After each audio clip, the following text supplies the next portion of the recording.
Hey everybody, it's Tim with Broken Dice, bringing you a quick little update on my solo wargaming project. This is turn 6, the Greeks versus Persians, 2,000 points using the Clash of Empires rules. Okay, here's a little recap of the unit positions at the end of turn 5. You can see that the Greeks are slowly becoming surrounded. Uh, there has been one lost unit for the Persians, and all the Greek lightly armed troops are off the table. Here we have the command flip, and the Greeks won the command with a king over the jack. Greek phase of turn 6. Going to be a short one. No one's within charge range, so we move right on into the movement phase. Each one of the phalanxes move one movement rate to try to get closer to their opponents. That brought us to the end of the Greek phase. Persian phase of turn 6. A lot more going on here. Here all the cards are dealt out. One thing I do want to bring to your attention, and it is right here. This one lone guy, because he's below the minimum unit strength, he's become shattered. That's something I'm going to go through, some of the things that I messed up on during the total project here. And like earlier on, when they were still in combat with the Greek light cavalry, there would have been some things going, because both units wind up being shattered as they were fighting. So might have to look that up and see how that plays out, so you understand how much leeway you have in your combat phases and what you want to put into combat and what you don't, because once a unit becomes shattered, there's a lot of negatives to go along with that. So that might have changed up a little bit, but I really don't think it's going to have that big of an outcome in the game itself. So okay, we're going to take a little look right here. We see that the Greeks have moved up. The slingers for the Persians are still fleeing, and that's where we're at. So most of the cards have been dealt out, but since no one is really stacked, it's not going to play that big of a deal in the rest of the way the game's going to play out. Okay, the skirmishing slingers failed their morale test, and they fled off the table.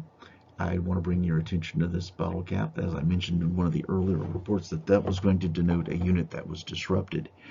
That unit was disrupted on the Greek phase of turn 5. So when the Persian phase of turn 5 came around, they went that entire phase. They were not engaged in hand-to-hand combat. They could act normally, but there would have been some modifiers to their combat and stuff like that if they were still disrupted, but they weren't. So that bottle cap should gone, so that unit is really no longer disrupted. Okay, from the shooting phase from the Persians, this is where they're really starting to put some damage on the Greek phalanxes. You would think the way this operates is that if you shoot from the unprotected side, which is usually the right side of a phalanx, they lose one level of armor. So if you save on a 3, you would actually save on a 4. Well, that's what's been happening to this phalanx here from these horse archers. But still not really enough damage coming in. They've done 2 for, there's like a total of 5 now on that unit. So basically it's down to 35 guys instead of the 40 it started with. Now on the other hand, this unit here, it has taken some significant damage. It's down to almost half strength. It's lost 16 guys already. But the interesting thing is that it's taken this cumulative over these 6 turns to create those wounds. So it's There's been no morale test needing to be taken, but they did take 6 this time, which would have, if they would have done 2 more, then they would have had to take a morale test, but they didn't. So it's still a shooting game for the Persians. And you can see down here at the bottom of the screen, these 2 units can't shoot because what happened is they were facing the wrong direction. So one, they had the wheel, and then they did a regular maneuver, which took them distance-wise beyond 1 movement rate, which is basically their basic movement rate, and so therefore they could not shoot. Okay, here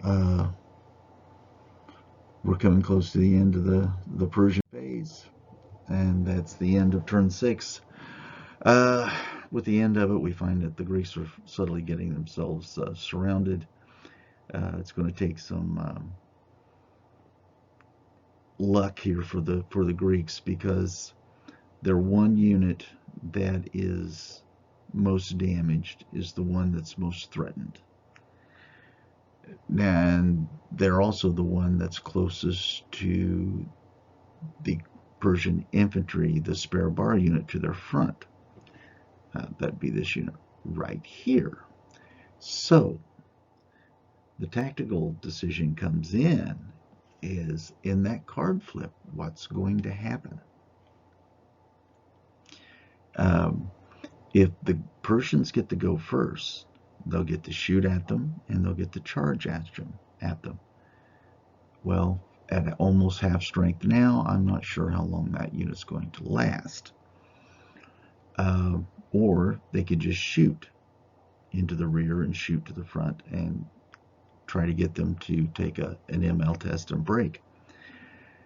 The Greek generals unit, which is right here, which is too far for the next turn to make a charge, so they're going to have to maneuver again.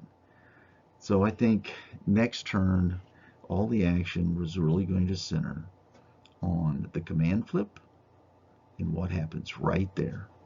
Right there is going to be the crux of the game, and we'll probably end the game depending on what happens here.